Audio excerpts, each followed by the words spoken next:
हाँ तो फ्रेंड्स, आज अभी कम से कम टाइम पे हम लोग टीसीएस का कंसेप्ट सीखने का ट्राई करते हैं और उसको अच्छे से क्या करते हैं, इम्प्लाई करते हैं। टीडीएस बहुत अच्छे से हम लोग ने रिवीजन भी कर लिया है, कंसेप्ट भी समझ लिया है, क्वेश्चन उसके कर लिए हैं, सब कुछ कर लिया है। अभी टीसीएस क्या होता है, इम्पॉर्टेंट है या नहीं है मुझे नहीं पता, पर सिलेबस में है तो समझना पड़ेगा, ये अपना जिम्मेदारी है। ठीक है, कुछ छोटा सा इसके बारे में अमेंडमेंट भी है तो वो भी देखेंगे। ये समझो जेठालाल है, ये पोपटलाल है। ठीक है, टीडीएस, टीसीएस, एडवांस टैक्स तीनों ऐसे टैक्स है, जनरली क्या होता है प्रीवियस ईयर के इनकम के ऊपर असेसमेंट ईयर में टैक्स देना पड़ता है। पर ये तीन ऐसे टैक्स है जिसमें प्रीवियस ईयर के इनकम के ऊपर प्रीवियस ईयर में ही टैक्स देना पड़ता है। लॉजिक, रीजनिंग वगैरह मैंने सब आपको बताई थी।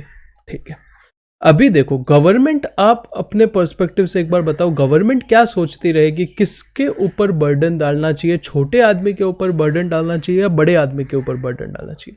छोटा बड़ा मैं जस्ट इकोनॉमी के हिसाब से बोल रहा हूँ, बड़ा आदमी मतलब मुकेश अंबानी लेवल का, छोटा आदमी मतलब अपन सब आ गए उसमें, करेक्ट है।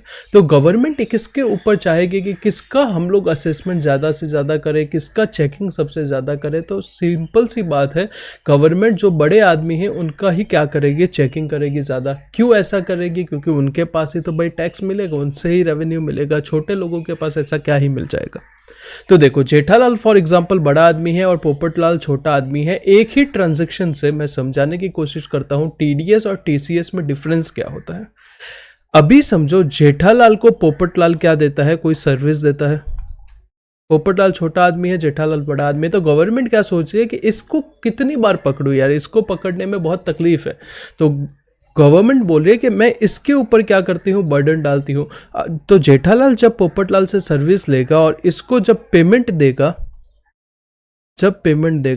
तो गवर्नमेंट क्या बोलेगा, गवर्नमेंट बोलेगा कि ये पेमेंट करने से पहले टीडीएस काट के पेमेंट करना, टैक्स को डिडक्ट करके पेमेंट करना। टीडीएस का फुल फॉर्म क्या होता है, टैक्स डिडक्टेड एट सोर्स।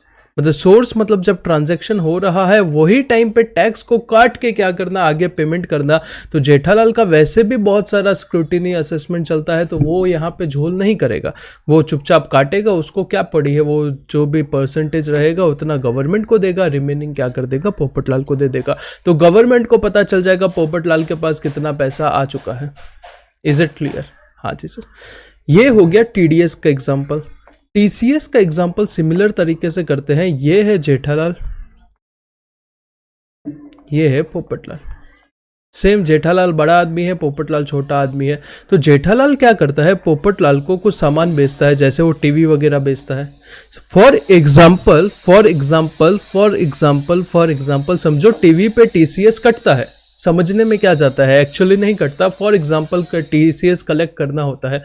तो जेठालाल को जब पेमेंट मिलेगा, तो जेठालाल बड़ा आदमी है, तो गवर्नमेंट ने जेठालाल को क्या बोला, गवर्नमेंट ने बोला कि जब तू नॉर्मल पेमेंट लेगा तो उसके ऊपर टीसीएस भी ले लेना।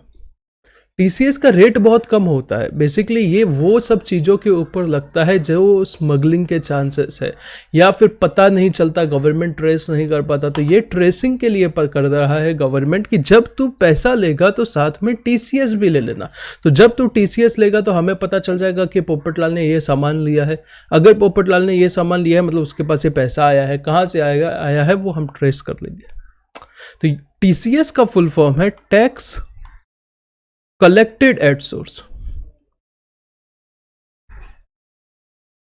टीडीएस का क्या फुल फॉर्म है, tax deducted at source. TCS का क्या फुल फॉर्म है, टैक्स कलेक्टेड एट सोर्स। तो डिडक्ट कर रहे हैं ऊपर कौन, जो बड़ा आदमी पेमेंट कर रहा है वो टाइम पे डिडक्ट करके पेमेंट कर रहा है। ओके, ये वाले टीसीएस के केस में जब वो पैसा ले रहा है तो कलेक्ट कर रहा है टैक्स साथ में। तो सर ये बात बताओ, जब आपने बोल दिया ये पोपटलाल बेचारा छोटा आदमी है, भला आदमी है, इसके पास इतने पैसे नहीं है, तो गवर्नमेंट क्या इतना सारा उससे टैक्स कलेक्ट कर रहा है, डिडक्ट कर रहा है, ये उसके साथ गलत नहीं हो रहा है? भाई कुछ गलत नहीं हो रहा है। अगर उसका समझो साल के एंड में कोई भी टैक्स नहीं आता है फॉर एग्जाम्पल, तो ये जितना भी पैसा टीडीएस टीसीएस के फॉर्म पे डिडक्ट या कलेक्ट हुआ है वो उसको रिफंड मिल जाएगा। और समझो आता है टैक्स और पहले टीडीएस या टीसीएस ज़्यादा कट चुका है, तो जो इतना डिफरेंस है उतना उसको क्या मिल जाएगा, रिफंड मिल जाएगा। Is it clear? हाँ जी सर, कोई दिक्कत नहीं है।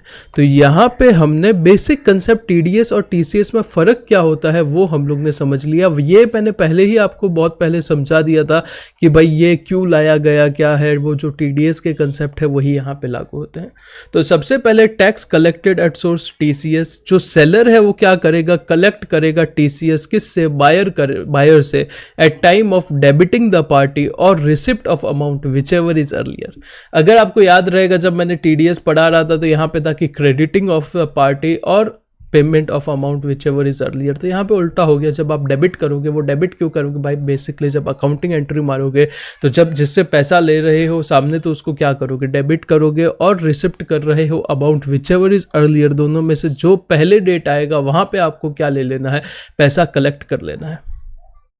इज इट ओके जी सर? तो सबसे पहला पॉइंट यहाँ पे टीडीएस में उल्टा था कि रिसिप्ट ऑफ पेमेंट और crediting the party which ever is earlier, यहाँ पे उसको क्रेडिट को डेबिट कर दिया है और पेमेंट को रिसिप्ट कर दिया है।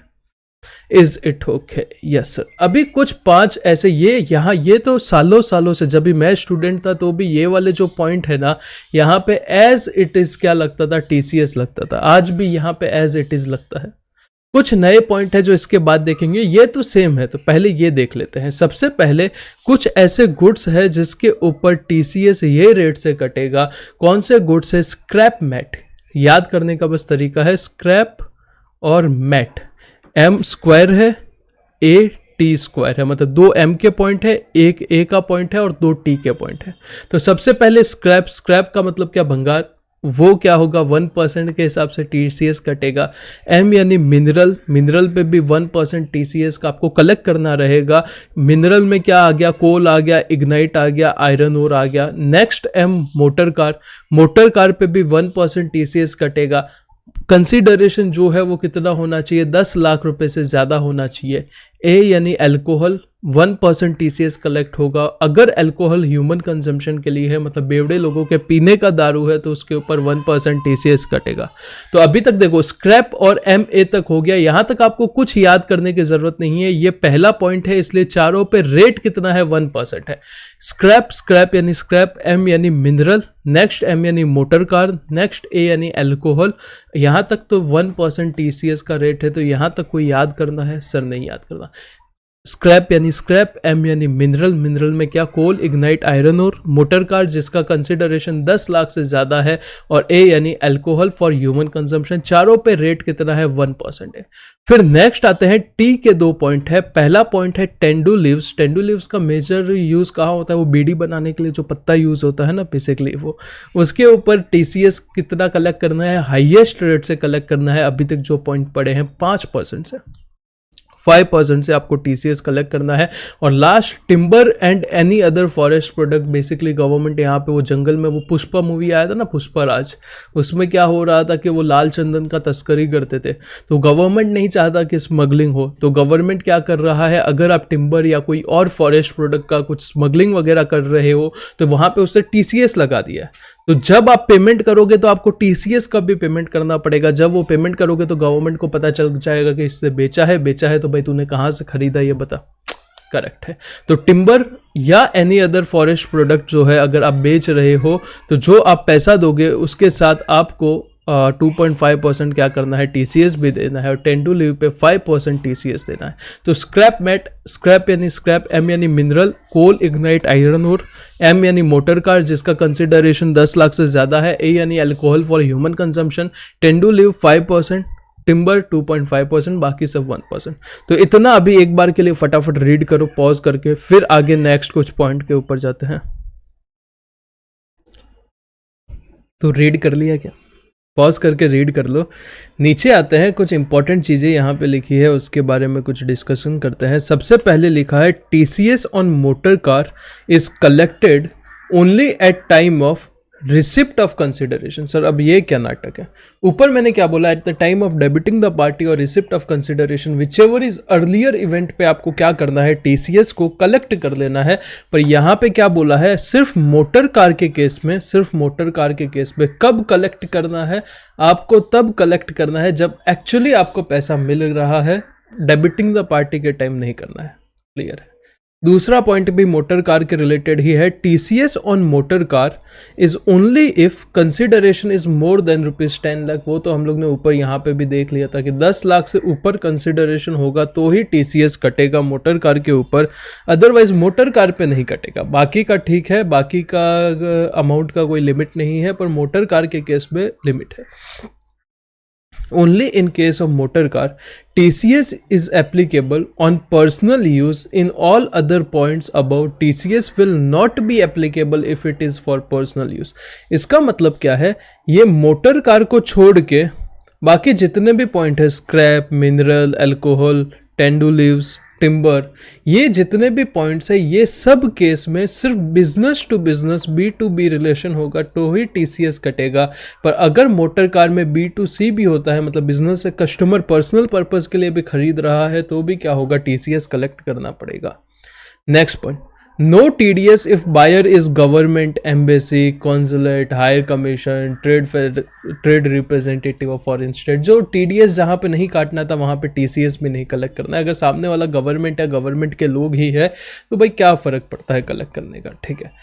फिर next point, TCS is not applicable if buyer is resident and furnish declaration that such goods use in manufacture और पावर जनरेशन।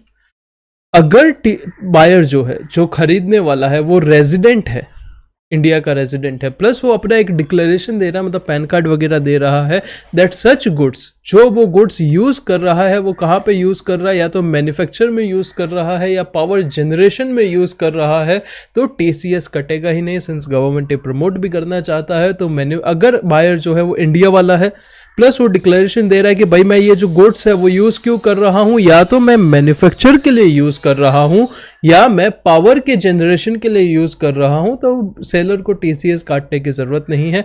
एक ये इंपॉर्टेंट पॉइंट है, एक नई रेट है कि अगर कोई पर्सन है जिसके पास जगह पड़ी हुई है, वो जगह को क्या करता है, लीज पे दे देता है, लीज पे या लाइसेंस पे दे देता है, of parking lot, toll plaza, mine, query, तो रेट क्या होगा, TCS का 2% होगा। मतलब अगर आप लीज या लाइसेंस कर देते हो जगह को, इसकी जगह पार्किंग लॉट की जगह टोल प्लाजा, माइन या क्वेरी, तो जो आप पैसा लोगे रेंट का, उसके ऊपर आप TCS भी कलेक्ट करोगे। रेट क्या रहेगा, 2%। तो अब तक देखो कितनी रेट आई है, 4 जगह तो 1% थी, scrap, mineral, motor car, alcohol पे 1% थी, टेंडू लीव पे 5%, टिम्बर पे 2.5%, और एक रेट और आई है अभी, कौन सी रेट थी, अगर आप माइन या क्वेरी या टोल प्लाजा या पार्किंग लॉट को रेंट, लीज या लाइसेंस पे देते हो और जो पैसा लोगे उसके साथ क्या लोगे, TCS भी लोगे 2%।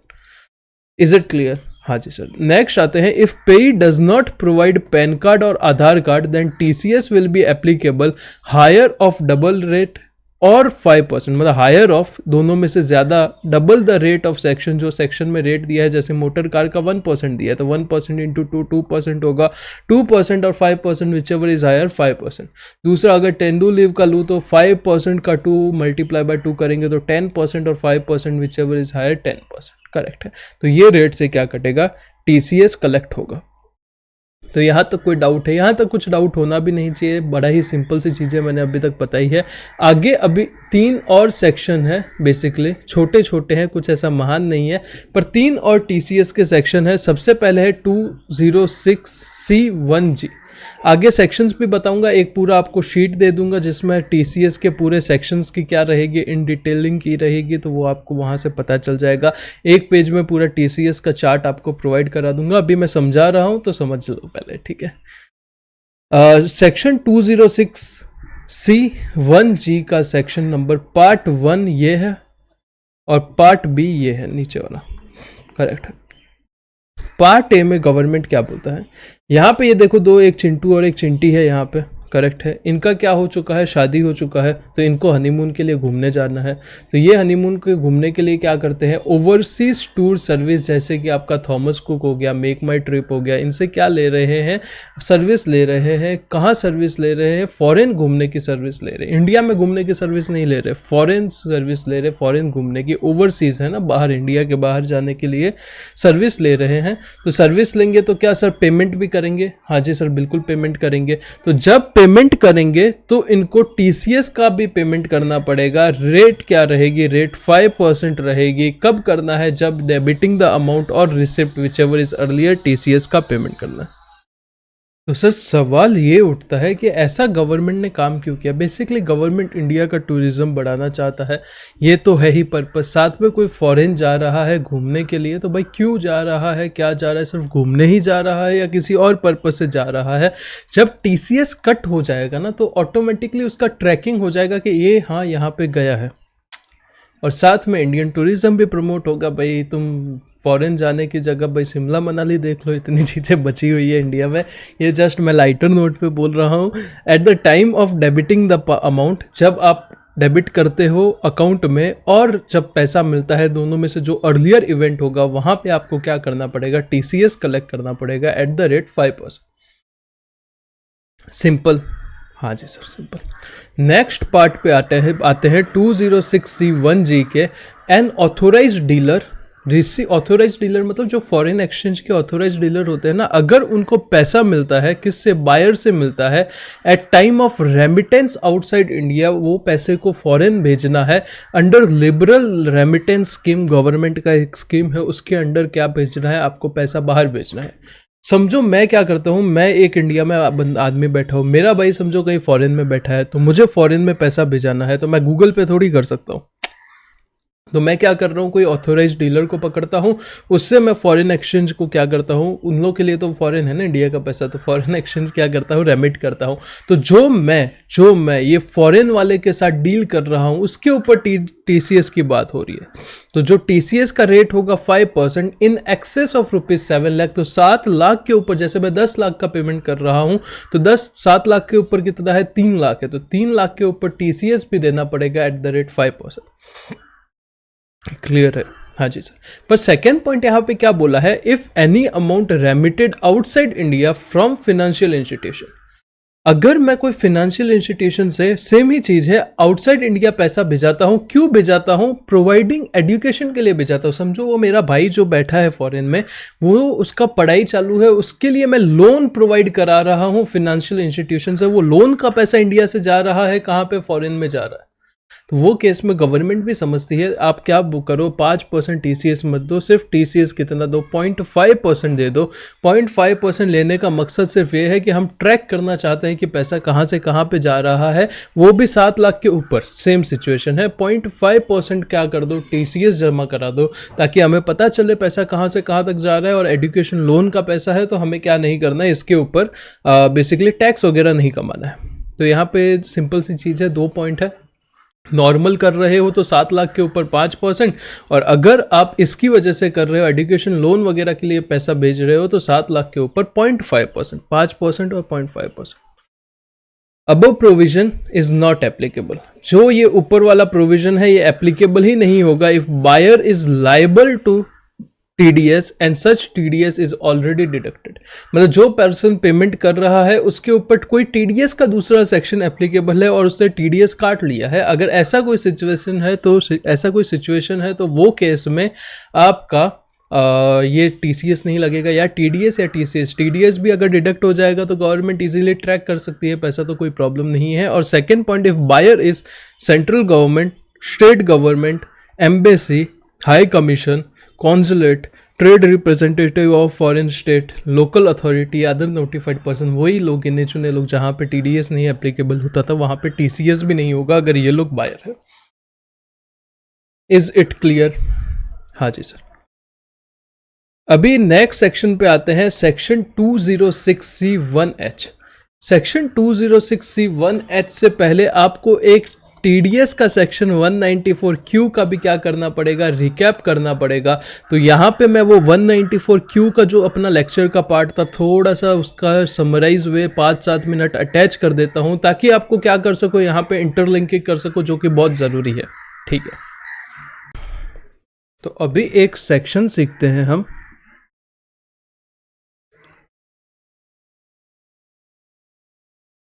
Section number 194Q।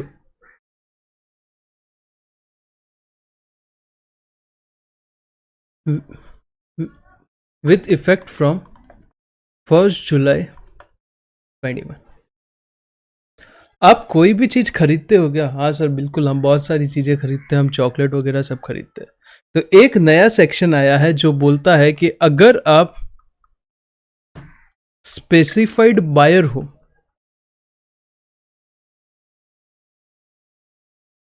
और जब आप सेल करोगे, मतलब कोई चीज़ परचेज करके उसका पेमेंट करोगे, तो ये पेमेंट करते टाइम आपको टीडीएस काटना पड़ेगा। क्या बात करो सर, अभी हम गरीब लोगों से क्या टीडीएस वगैरह कटवाएंगे क्या ये लोग? नहीं नहीं नहीं, ये सिर्फ स्पेसिफाइड बायर बोला है, मतलब कुछ ऐसे बायर जिनका नाम दिया है कि भाई तुम लोग ही सिर्फ करोगे। और ये किसको पेमेंट करना चाहिए? ये रेजिडेंट सेलर को पेमेंट करना चाहिए। ये बहुत ज़्यादा इंपॉर्टेंट है कि सामने वाला सेलर जो है वो कौन होना चाहिए? रेजिडेंट होना चाहिए। मतलब अगर इसने रेजिडेंट सेलर से कुछ खरीदा और इसका पेमेंट कर रहा है, तो ये पेमेंट पे इसको टीडीएस कट करना पड़ेगा। ये सेक्शन आपको बहुत अच्छे से कब समझेगा पता है? जब मैं आपको टीसीएस पढ़ाऊंगा। टीसीएस का एक सेक्शन होता है 206C1H। ये क्या सेक्शन का नाम है सर? हाँ जी, उसमें जब मैं कराऊंगा तब मैं आपको क्या बताऊंगा, मैं प्रॉपर तरीके से बताऊंगा कि क्योंकि उसमें जो ये सेलर है ना वो टीसीएस कलेक्ट करेगा। मुझे पता है अभी आपको टीसीएस नहीं पता है, पर सिर्फ सुन लो कि वो जब परचेस करेगा तो वो उसके ऊपर क्या करेगा, टैक्स कलेक्ट करेगा। तो दोनों का इंटरलिंकिंग करेंगे जब अपना टीसीएस होगा तब। पर अभी के लिए सिर्फ सुनो, जो कि काम की चीज़ है, ध्यान से अभी कान खुले रखो। एक स्पेसिफाइड बायर अगर कोई चीज़ का पेमेंट करता है किसी रेजिडेंट सेलर को, तो वो टीडीएस काटेगा। तो सर टीडीएस का रेट क्या होगा? रेट होगा 0.1%। स्लैब क्या होगा? स्लैब होगा इन एक्सेस ऑफ ₹50 लाख। देखो, जब भी हम टीडीएस पढ़ते हैं तो हमें 4 चीज़ें तो बेसिक पता होनी चाहिए। कोई भी सेक्शन, पेयर पता होना चाहिए, पेई पता होना चाहिए, रेट क्या है वो पता होनी चाहिए, और स्लैब क्या है वो पता होनी चाहिए। तो पेयर कौन है यहाँ पे? टीडीएस कौन काटेगा? तो टीडीएस काटेगा स्पेसिफाइड बायर। किसका काटेगा? Resident seller. इंडिया का रेजिडेंट होना ज़रूरी है सेलर। रेट क्या रहेगी? सिर्फ 0.1%। देखो, जब मैंने टीडीएस का टॉपिक पढ़ाया था तभी पहले ही लेक्चर में मैंने आपको बताया था कि ये बिल्कुल ज़रूरी नहीं है। क्या ज़रूरी नहीं है सर? ये ज़रूरी नहीं है कि गवर्नमेंट का सिर्फ मकसद है टीडीएस लगा के पैसा कमाना, ये ऐसा नहीं है। देखो, अगर गवर्नमेंट यहाँ से पता लगा देती है कि इसने 0.1% टीडीएस रिडक्ट किया है, तो इसका 99.9% इनकम कितना है? तो ये चोरी नहीं कर सकता ना फ्यूचर में। मकसद है कि ट्रैकिंग हो सकता है पैसे का अगर टीडीएस कहीं पे लगा दिया जाएगा। तो रेट बहुत कम है, 0.1% है। इन एक्सेस ऑफ ₹50 लाख है, मतलब अगर बायर जो है वो पेमेंट करता है 60 लाख रुपीस का, तो 60 लाख में से 50 लाख रिड्यूस कर देंगे। 10 लाख के ऊपर 0.1% क्या लगेगा? टीडीएस लगेगा। Is it clear? हाँ जी सर। स्पेसिफाइड बायर का मतलब क्या है सर? अब बताओ। ये सेलर तो पता चल गया, रेजिडेंट होना चाहिए, रेट भी पता चल गया, कौन से अमाउंट पे लगेगा वो भी पता चल गया। स्पेसिफाइड बायर का मतलब एक ऐसा बायर जिसका प्रीसीडिंग फिनेंशियल ईयर में, मतलब पिछले साल में, उसका ग्रॉस रिसिप्ट बोलो, उसका टर्नओवर बोलो, क्या हो रहा है? 10 करोड़ रुपए से एक्सीड हो रहा है। मतलब छोटे मोटे लोगों की बात हो ही नहीं रही है।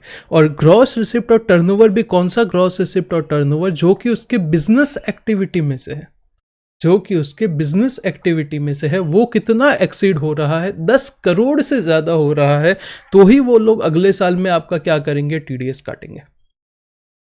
Is it clear? हाँ जी सर।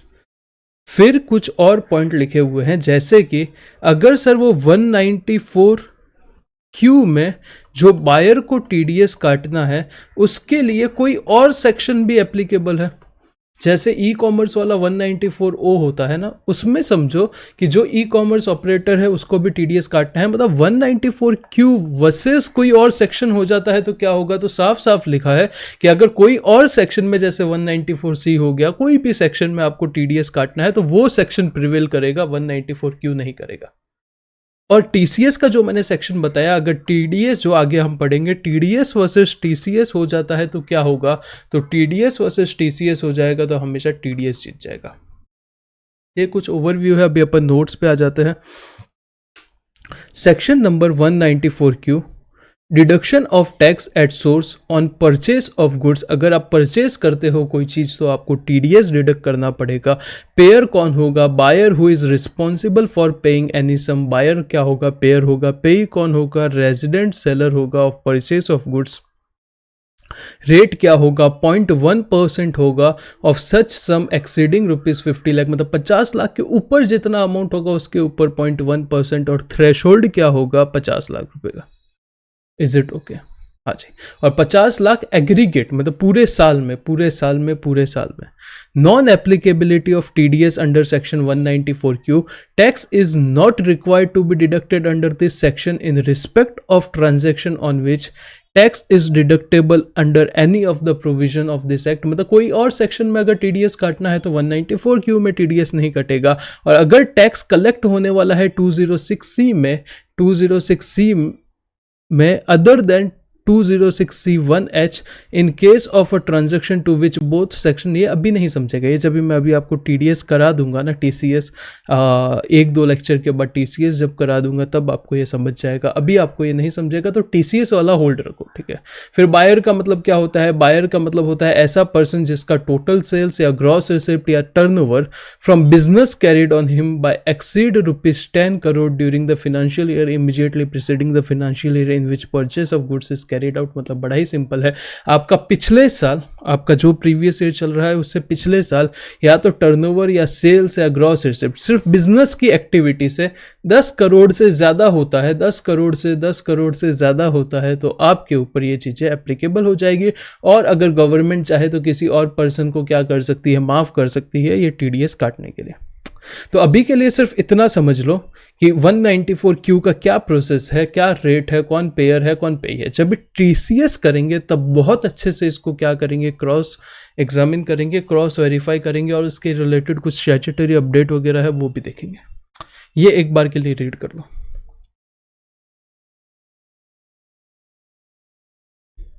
चलो, सेक्शन 194Q आपने देखा होगा। अभी आप थोड़े हैरान हो जाओगे कि सर जो सेक्शन पढ़ाया था फिर वापस पढ़ा रहे हो। जैसा अभी पहले पढ़ा था ना, similar to same approximately condition है जो टीडीएस में थी 194Q में, वही सेम 206C1H में कंडीशन है, पर वहाँ पे फोकस बायर के ऊपर था, यहाँ पे फोकस जो है वो सेलर के ऊपर है। तो देखो सेम कंडीशन है। पहले मैं आपको ये इसके प्रॉपर नोट्स आपको मिल जाएंगे, so don't worry. Telegram channel पे मैं टीसीएस का पूरा ये लेक्चर जब भी आपको मिलेगा तब तक वहाँ पे पड़ा रहेगा नोट्स पे, तो आप ले सकते हो प्रॉपर अच्छे से, वेल मेंटेन्ड। सेक्शन 2016C1H क्या बोलता है कि अगर आप कोई भी गुड्स बेच रहे हो, अभी यहाँ पे सेलर का पर्सपेक्टिव आ चुका है। अगर कोई सेलर गुड्स क्या बे कर रहा है, सेल करता है, किसको करेगा, ऑब्वियस सी बात है बायर को करेगा। और ये सेल वैल्यू एक्सीड हो जाता है ₹50 लाख। ये जो सेल वैल्यू है ये 50 लाख क्रॉस हो जाता है, पर ये 50 लाख में एक्सपोर्ट नहीं आएगा। और कुछ 206C1, 206C1F और 1G नहीं आएंगे। ये क्या होता है मैं बता देता हूँ। तो अगर आपका सेल वैल्यू 50 लाख से ज़्यादा हो जाता है एक बायर के साथ, तो 50 लाख के ऊपर जितना भी अमाउंट है इन एक्सेस ऑफ 50 लाख, उसके ऊपर आपको 0.1% से क्या करना पड़ेगा, टीसीएस कलेक्ट करना पड़ेगा। मतलब समझो बायर 1 करोड़ का पेमेंट करेगा तो 50 लाख के ऊपर कितना अमाउंट है और 50 लाख है, तो वो 50 लाख पे 0.1% क्या दे देगा, टीसीएस भी दे देगा सेलर को। Is it correct? हाँ जी सर। पर क्या सर वो 10 करोड़ वाला कंडीशन जो 194Q में एप्लीकेबल था वो यहाँ पे भी एप्लीकेबल है? बिल्कुल है, बोला ना, सेम ही है। To collect TCS in this section in preceding financial year, turnover जो है वो आपका 10 करोड़ से ज़्यादा होना चाहिए, देन ओनली टीसीएस लगेगा। तो यहाँ तक क्लियर है? हाँ जी, यहाँ तक क्लियर है सर। तो ये सर बताओ, ये 50 लाख से ज्यादा आपने बताया, अदर देन एक्सपोर्ट और अदर देन कवर्ड इन 206, ये सब क्या है? देखो 206C1 में और 1F में क्या आते हैं पता है? जो स्टार्टिंग में मैंने स्क्रैप मैट कराया था, पता है? Scrap mat, yes sir, scrap mat आपने जो कराया था वही है। 1F में मोटर कार है, और मोटर कार को छोड़ के बचे हुए जितने भी गुड्स थे वो 206C1 में आते हैं। और 1G में क्या आते हैं पता है? 1G में दो चीज़ें आती है, एक तो वो चिंटू चिंटी फॉरेन घूमने जा रहे थे ना, वो वाला पॉइंट, और दूसरा उसी का पार्ट 2 अगर आप फॉरेन में पैसा रेमिटेंस कराते हो। तो यहाँ पे क्या बोला है, अगर ये सब सेक्शंस में आप कवर हो, ये सब सेक्शंस में आप कवर हो, तो आपको टीसीएस यहाँ पे ये 50 लाख के अंदर वो काउंट नहीं होगा, बेसिकली वहाँ पे ही टीसीएस कलेक्ट हो जाएगा, यहाँ पे करने की ज़रूरत ही नहीं है। तो ये जो टीसीएस का चार्ट है, ये टीसीएस करके एक फाइल रहेगी टेलीग्राम चैनल पे, वहाँ पे सर्च करके ले लेना। ये साल कोविड रेट तो है ही नहीं, बेसिकली पिछले साल का, पर कुछ अमेंडमेंट टीसीएस में है नहीं, तो ये वहाँ पे पड़ा है, आप ले सकते हो। 206C1 ये हो गया, स्क्रैप मैट में से 1F मोटर कार हो गया 111। तो ये पहले स्क्रैप मैट जो मैंने कराया था वो वाला पार्ट, और 1G में एक तो ये ओवरसीज टूर प्रोग्राम और दूसरा रेमिटेंस। इतना पार्ट में अगर ऑलरेडी टीसीएस कवर है तो यहाँ से ही क्या हो जाएगा, वो कट जाएगा, आपको आगे आने की ज़रूरत ही नहीं है, ये 194Q और 1H वाले पार्ट में आने की ज़रूरत ही नहीं है। करेक्ट, हाँ जी सर। फिर बात करते हैं to collect TCS in this section. अगर आपको इस सेक्शन में करना है तो ये हो गया। अगर सामने वाला पैन कार्ड या आधार कार्ड फर्निश नहीं करता है तो डबल रेट और 1%, ऊपर हम लोग ने क्या देखा था, डबल द रेट और 5% था, यहाँ पे डबल द रेट और 1% विच एवर इज हायर के हिसाब से क्या होगा, टीसीएस कलेक्ट होगा। और ये भी क्या है, सिर्फ जब रिसिप्ट होगा पेमेंट तभी ही टीसीएस लेना है, डेबिटिंग द पार्टी के टाइम नहीं लेना है, बस इतना ही है। तो यहाँ पे हम लोग ने क्या किया है, 194Q का और 206C1H का थोड़ा सा स्टडी किया है। अभी इसका हम क्या करते हैं, कंपैरिजन करते हैं। समझो सर कोई ऐसा सेक्शन है या कोई ऐसा पॉइंट है, ऐसा ट्रांजैक्शन है जिसमें 194Q भी एप्लीकेबल है और ये 206C1H भी एप्लीकेबल है। क्या ऐसा हो सकता है? हाँ हो सकता है। समझो बायर का भी 10 करोड़ क्रॉस हो रहा है, सेलर का भी 10 करोड़ क्रॉस हो रहा है, इसका भी 50 लाख क्रॉस हो रहा है, इसका भी 50 लाख क्रॉस हो रहा है, तो जीतेगा कौन? दोनों अगर आमने सामने आ गए तो कौन जीतेगा? तो टीसीएस नहीं कटेगा, टीडीएस कटेगा 194Q में। Is it clear? पर सर ऐसा हो सकता है क्या 194Q में जो आपका टीडीएस कटने वाला था, 194Q में जो आपका टीडीएस कटने वाला था, उसका सेलर कौन है पता है? वो 206C1 वाला या 1F वाला या 1G वाला, मतलब मोटर कार, वो सब बताया। अगर ऐसा हो गया तो मतलब सेलर ये है और बायर ये है, तो वो केस में टीडीएस ना कट के टीसीएस कटेगा, टीसीएस कलेक्ट होगा basically. Is it clear? Yes. थोड़ा समझा, थोड़ा नहीं समझा, कोई दिक्कत नहीं है। आपको क्या मिल जाएंगे, इसके पूरे प्रॉपर अच्छे से नोट्स मिल जाएंगे। ये लास्ट वाला पॉइंट बस समझने वाली बात है कि अगर 194Q और 206C1H आमने सामने आ गए तो कौन जीतेगा? तो 194Q जीतेगा। इतना क्लियर है? हाँ जी। अगर 194Q मतलब आपने ऐसी चीज खरीदी है जो सेल किसने की है, जो 206C1 या 1F या 1G, मतलब ये वाले लोग, मतलब या तो ओवरसीज टूर प्रोग्राम या रेमिटेंस अंडर एलआरएस या अल्कोहल या टेंडू लीव टिम्बर, ये वाले लोग हैं। अगर इनसे आपने कोई चीज खरीदी है तो टीसीएस कलेक्ट हो जाएगा, ना कि टीडीएस होगा।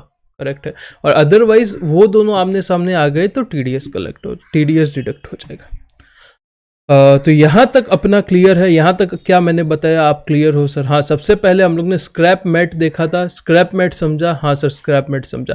फिर मोटर व्हीकल के रिलेटेड कुछ पॉइंट देखे थे, वो समझे। फिर एक लीज वगैरह के लिए भी एक नया टीडीएस का रेट था, lease and licence of toll plaza, mine, quarry, ये सब करेक्ट है, ये साइड है को। फिर 3 पॉइंट बताए, एक ओवरसीज टूर प्रोग्राम का, फिर एक ऑथोराइज्ड डीलर वाला, और उसके बाद एक तीसरा था जो कि सेल का। और सेल से पहले मैंने परचेज के लिए भी वो 194Q में जो टीडीएस कटेगा वो बता दिया। तो यहाँ तक अपना सेक्शन बाय सेक्शन क्या हो चुका है, टीडीएस, तो पहले ही हो चुका था। बेसिकली टीसीएस खत्म हो चुका है, सेक्शन बाय सेक्शन टीसीएस पूरा क्या हो चुका है, ओवर हो चुका है। अभी इंपॉर्टेंट पार्ट क्या है जो हमें करना है, अभी कुछ स्टैट्यूटरी क्लैरिफिकेशन है रिगार्डिंग द सेम। मतलब मोटर व्हीकल के लिए सीबीडीटी ने कुछ सर्कुलर निकाला है, वो हम उसमें क्वेश्चन आंसर है तो वो रीड करते हैं। फिर आपका ये 2061 के हिसाब से कुछ क्वेश्चन आंसर है, वो हम क्या करते हैं, रीड करते हैं। और इसके साथ ही आपका क्या हो जाएगा, टीसीएस पूरा अच्छे से हो जाएगा।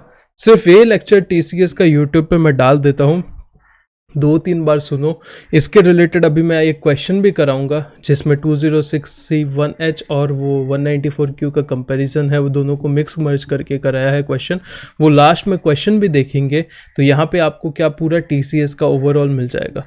कुछ टीसीएस के पास्ट एग्जाम के क्वेश्चन आए हैं, वो यूट्यूब पे पेपर सॉल्व करा दूंगा तो उस पर आपको मिल जाएगा। उसके लिए चैनल को सब्सक्राइब वगैरह करके रखो, तो आपको वो बेल आइकन दबा देते हो तो क्या हो जाएगा, ऊपर आपको नोटिफिकेशन आ जाएगा। वो आपके ऊपर है, आप कर सकते हो, ताकि वो मैं पेपर भी सॉल्व कराऊंगा तो आपको मिल जाएगा वहाँ पे।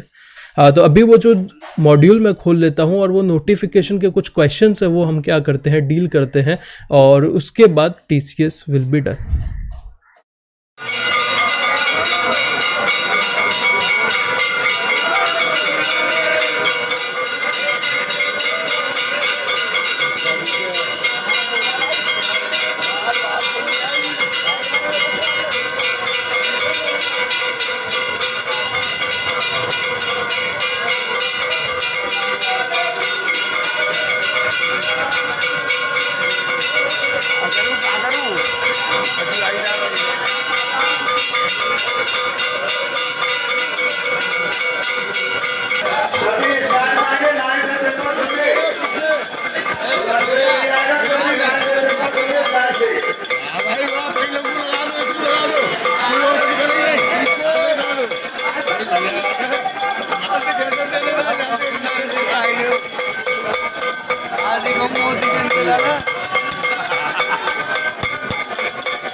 ये 9.97 पेज नंबर, अगर आप सीए स्टूडेंट हो तो यहाँ से देख सकते हो, नहीं तो भी टेलीग्राम चैनल पे जाओ, इसका नोट्स आपको अवेलेबल है। टीसीएस करके रहेगा फाइल का नाम, टीसीएस मई 22 या जून 22, मई/जून 22, तो उसमें आपको क्या हो जाएगा, ये मिल जाएगा। सीएस वालों को सिर्फ इतना घुसने की ज़रूरत नहीं है, सिर्फ सुन लो बस हो गया। और रेट वगैरह याद रख लेना, आपको एमसीक्यू ही पूछा जाएगा।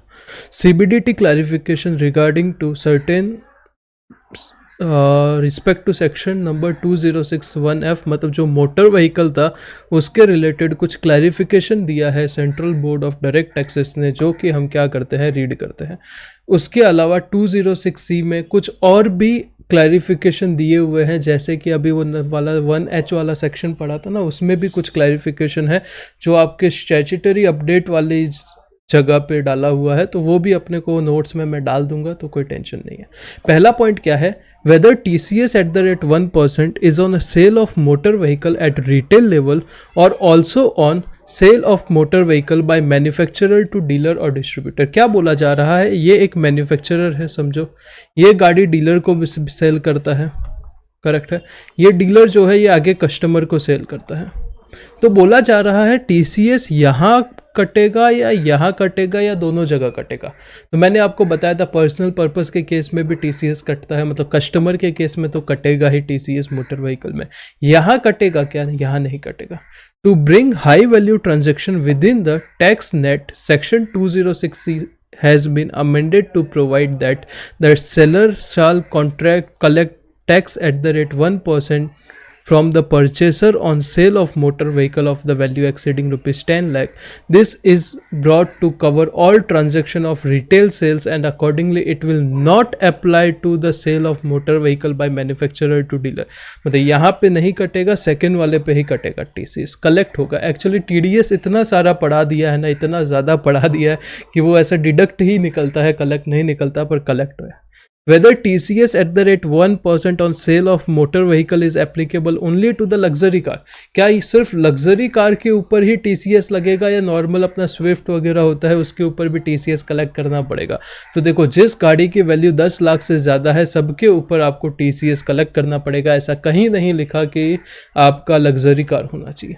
फिर whether TCS at the rate 1% is applicable in the case of sale to government department, embassy, consulate, UN institute. क्या इनको भी अगर गाड़ी बेचा तो TCS काटना पड़ेगा, कलेक्ट करना पड़ेगा? तो नहीं कलेक्ट करना पड़ेगा। ऐसा लिखा है, not liable to levy TCS at the rate 1% in the above case. भाई वो तो अपने ऊपर स्टार्टिंग में जब मेन नोट्स पढ़े थे उसमें ही मैंने लिख के तो आपको बता दिया था।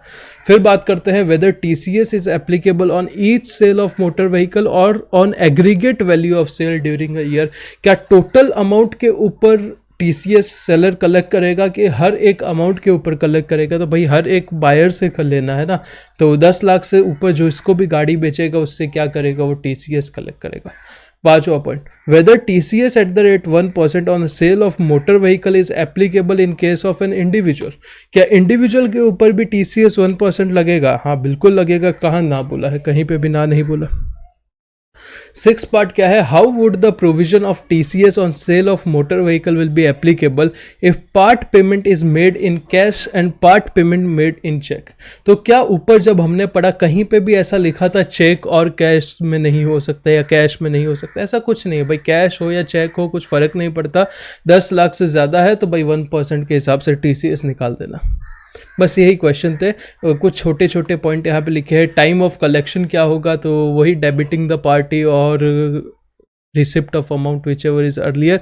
पर दो जगह पे 2060 1F और 1H दोनों के केस में मोटर व्हीकल वाला और दूसरा कौन सा है, सेल ऑफ गुड्स वाला, दोनों के केस में रिसिप्ट ऑफ अमाउंट के टाइम पे ही TCS कलेक्ट करना है, जो मैंने आपको पढ़ा दिया है।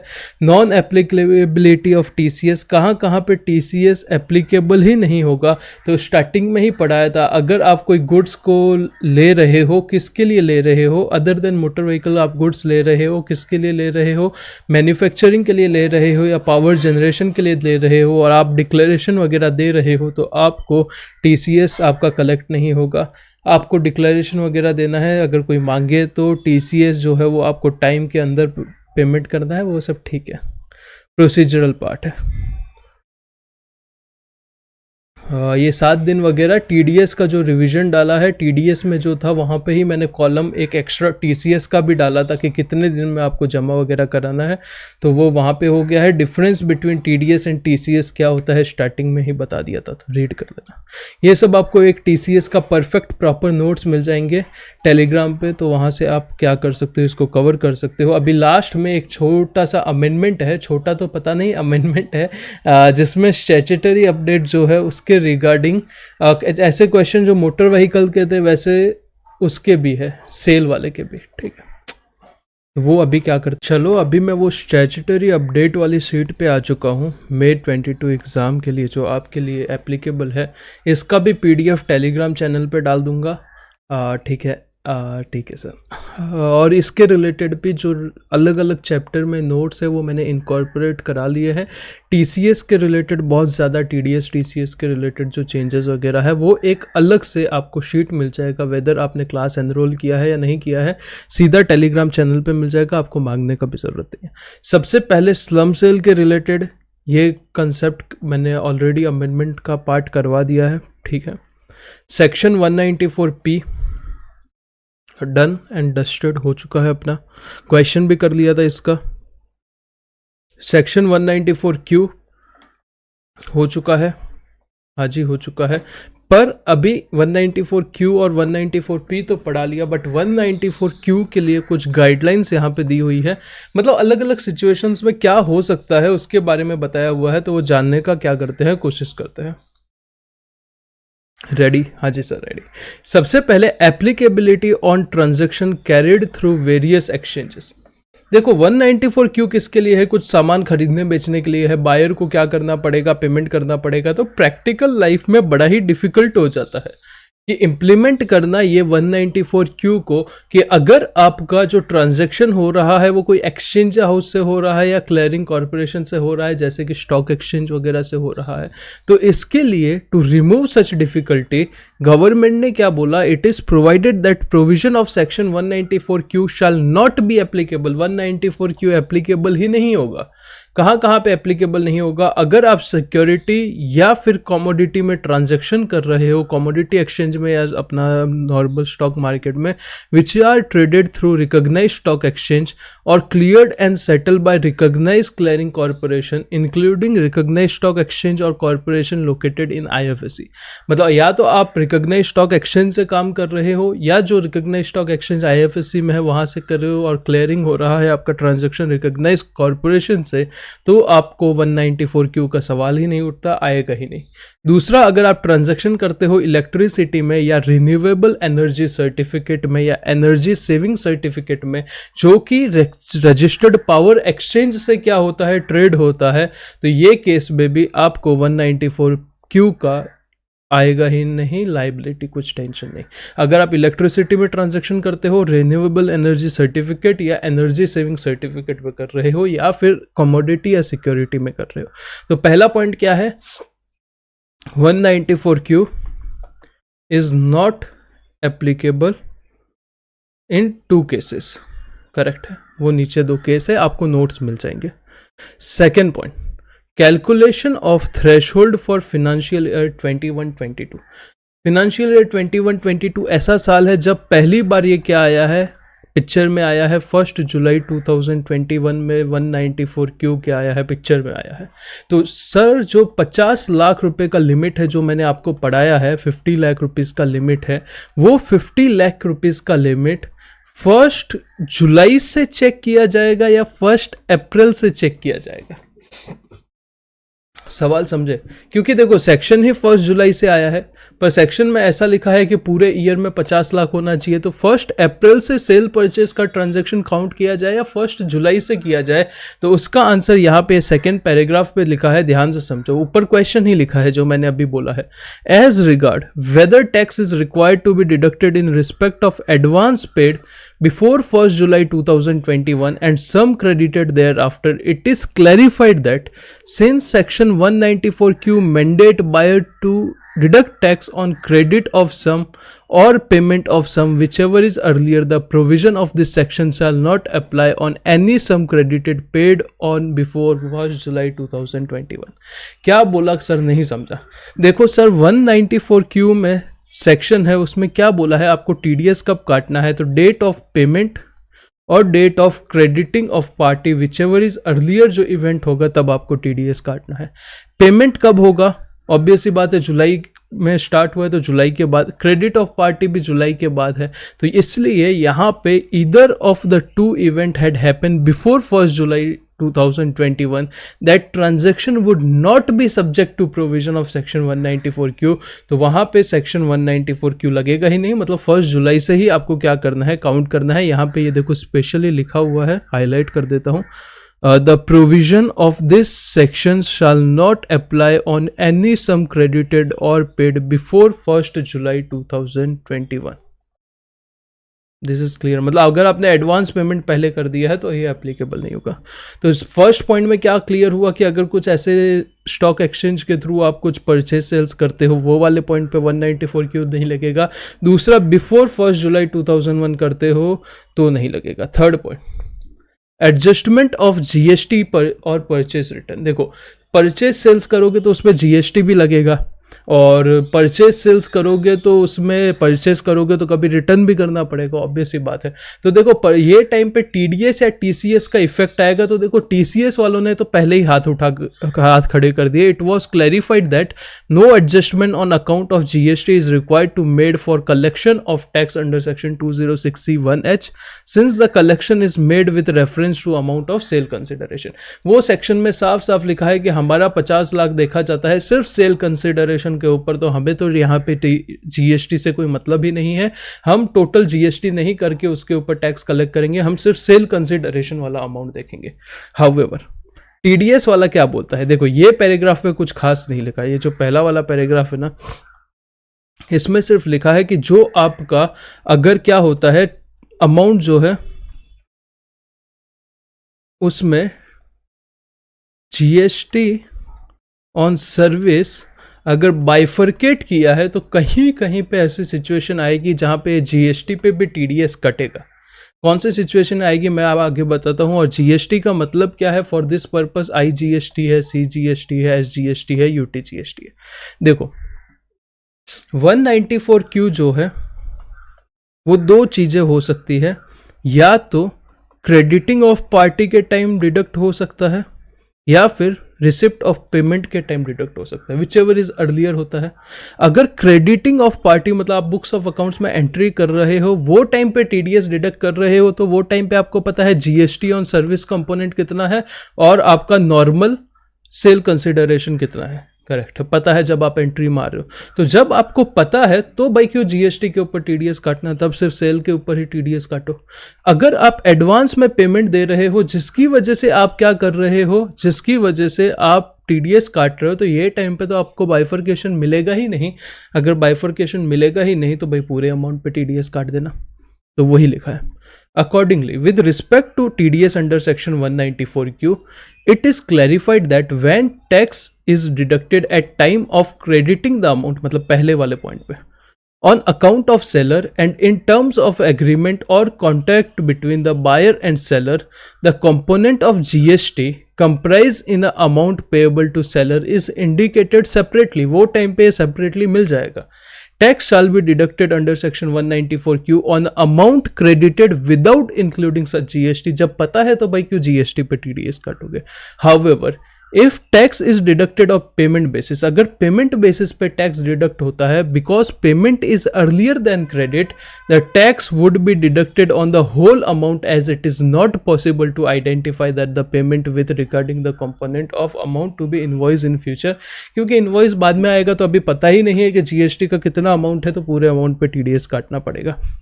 Further with respect to purchase return, अभी परचेस रिटर्न का मतलब क्या है, मैंने पहले कोई चीज़ परचेस की थी, मैंने टीडीएस काट दिया, बाद में वो परचेस क्या हो चुका है, रिटर्न हो चुका है, तो वो टाइम पे क्या करना है, कुछ नहीं करना है। आगे जो होगा उसमें वो एडजस्ट हो जाएगा, मतलब आगे जो फ्यूचर में परचेस करोगे वो एडजस्ट हो जाएगा, या आप रिप्लेसमेंट करते हो तो सवाल ही नहीं उठता।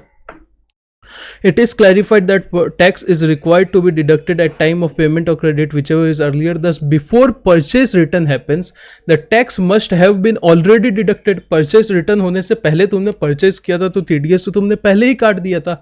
If that is the case and against that purchase return the money is refundable by seller, अगर मनी सेलर ने क्या कर दिया है, रिफंड कर दिया है, then the tax deducted may be adjusted against the next purchase against the same dealer. जब आप अगली खरीदी करोगे तब आपको टीडीएस नहीं काटना पड़ेगा, वो एडजस्ट हो जाएगा। However no adjustment is required if purchase return is replaced by the goods by the seller. In that case purchase on which tax was deducted has been completed with goods replace. अगर मतलब समझो आप goods को return नहीं करते, replace करा देते हो, तो वो टाइम पे भाई कोई ज़रूरत ही नहीं है कुछ करने की, यही माना जाएगा कि पहले जो परचेस किया था उसके ऊपर टीडीएस का डिडक्शन हुआ है। Fourth point, whether non resident can be buyer under section 194Q। तो भाई साफ साफ लिखा है ये नॉन रेजिडेंट पे नहीं होगा, तो नॉन रेजिडेंट बायर नहीं हो सकता, वो टीडीएस नहीं काटेगा, ठीक है। Whether tax is deducted when the seller is person whose income is exempt, क्या आप उसका भी टैक्स काटोगे 194Q में, जो सामने वाला बेचने वाला है वो एग्जम्प्ट है इनकम टैक्स में, या तो सेक्शन 10 में उसकी इनकम एग्जम्प्ट होती है, या फिर वो ऐसा आदमी है जैसे आरबीआई है या ऐसा कोई आदमी है, तो क्या उसका टीडीएस काटना है, नहीं काटना। तो उस हिसाब से आगे लिखा है कि उसका टीसीएस भी नहीं कलेक्ट करना, अगर वो 206C1H में अगर बायर वो है, करेक्ट है, हाँ बायर वो है, तो आप सेलर हो तो आपको टीसीएस भी नहीं कलेक्ट करना है ऐसे आदमियों का। फिर whether tax is to be deducted on advance payment, क्या एडवांस में कोई पेमेंट कर रहे हो तो उसके ऊपर भी टीडीएस काटना है। हाँ, अगर 50 लाख वगैरह क्रॉस हो जाता है तो काटना है, कोई दिक्कत की बात नहीं है। As regards to the provision of section 194Q would apply to advance money made by the buyer. Whether provision of section 194Q shall apply to buyer in the year of incorporation, important है, star लगाओ। कि समझो आपकी company का पहला ही साल है, आप बायर हो, आपकी कंपनी का पहला ही साल है, तो क्या पहले साल में आपको टीडीएस काटना पड़ेगा? तो आंसर आपको कॉमन सेंस लगाओगे तो आ जाएगा नहीं काटना पड़ेगा। क्यों नहीं काटना पड़ेगा? क्योंकि कंडीशन ये है कि जो पिछले साल है, previous financial year, preceding financial year में आपका 10 करोड़ से ज़्यादा टर्नओवर होना चाहिए। जब आपका इनकॉर्पोरेशन का साल ही है, मतलब आपका पहला साल ही है काम करने का, तो पिछले साल ऑब्वियस सी बात है आपका 10 करोड़ नहीं हुआ रहेगा। नहीं हुआ है तो टीडीएस नहीं काटना है। यहाँ तक क्लियर है, 7 पॉइंट क्लियर है। अभी देखो 8, 9, 10 तक और जाना है, तो सबसे पहले 7 पॉइंट को फटाफट, आपके पास ये नोट्स है तो क्विकली रिवाइज कर लो पॉज करके, फिर हम जाते हैं 8th पॉइंट पे। बोलता है whether provision of section 194Q shall apply to buyer if the turnover from business is ₹10 crore और लेस। क्या बोलता है कि इसका मतलब समझो, ये क्या बोल रहा है कि आपका टर्नओवर जो है वो 10 करोड़ से ज़्यादा है, पर जो एक्चुअल बिजनेस सेल्स है वो 10 करोड़ से कम है, तो क्या 194Q लगेगा? देखते हैं। As regard whether the provision of section 194Q would apply to a buyer who has turnover और ग्रॉस रिसिप्ट एक्सीडिंग ₹10 करोड़, यहाँ तक ठीक है। बट टोटल सेल्स और ग्रॉस रिसिप्ट और turnover from business is ₹10 crore और लेस। सेल्स कैसे हो गया? भंगार पड़ा था, बेच दिया, बहुत सारा पैसा आ गया। It is clarified that for the purpose of section 194Q a buyer is required to have total sales और ग्रॉस रिसिप्ट और turnover from business carried on by him exceeding ₹10 crore during the financial year immediately preceding the financial year, मतलब पिछले साल की बात हो रही है, which the purchase of goods is carried out, hence sales or gross receipt or turnover from business carried on by him must exceed ₹10 crore. His total turnover from non-business activity shall not be counted, मतलब सिर्फ business activity से जो turnover आ रहा है वही 10 करोड़ से ज़्यादा होना चाहिए, नॉन बिजनेस एक्टिविटी से जो आ रहा है वो काउंट नहीं होना चाहिए। 9th पॉइंट इंपॉर्टेंट है, स्टार मार्क करो। ये सब इतना पढ़ने की जरूरत नहीं है, मैं जो बता रहा हूं ध्यान से सब। अगर 194O वर्सेस 194Q हो जाएगा तो कौन जीतेगा? 194O क्या था? ई कॉमर्स ऑपरेटर टीडीएस काटता था। 194Q क्या था? बायर टीडीएस काटेगा। तो अगर ओ मतलब जो आपका ऑपरेटर है उसकी जिम्मेदारी है टीडीएस काटने की और बायर की भी जिम्मेदारी है टीडीएस काटने की, तो दोनों के केस में कौन जीतेगा? तो 194O काटेगा, हमेशा 194O टीडीएस काटेगा। Is it clear? सो दूसरा सवाल ये उठता है, सर सेलर की जिम्मेदारी थी टीसीएस कलेक्ट करना, यहाँ पे सेलर की जिम्मेदारी थी टीसीएस कलेक्ट करना, और 194O में ई कॉमर्स ऑपरेटर की जिम्मेदारी थी टीडीएस काटना, मतलब 194O वर्सेस 206C 1H हो जाते हैं, तो कौन जीतेगा? तो हमेशा 194O जीतेगा। पहले 194O और 194Q में कौन जीतेगा? 194O। ये जानबूझ के ऐसी फालतू लैंग्वेज, लेमन लैंग्वेज में बता रहा हूँ ताकि दिमाग में बैठ जाए कंसेप्ट। भाई हमेशा 194O में टीडीएस काटना है।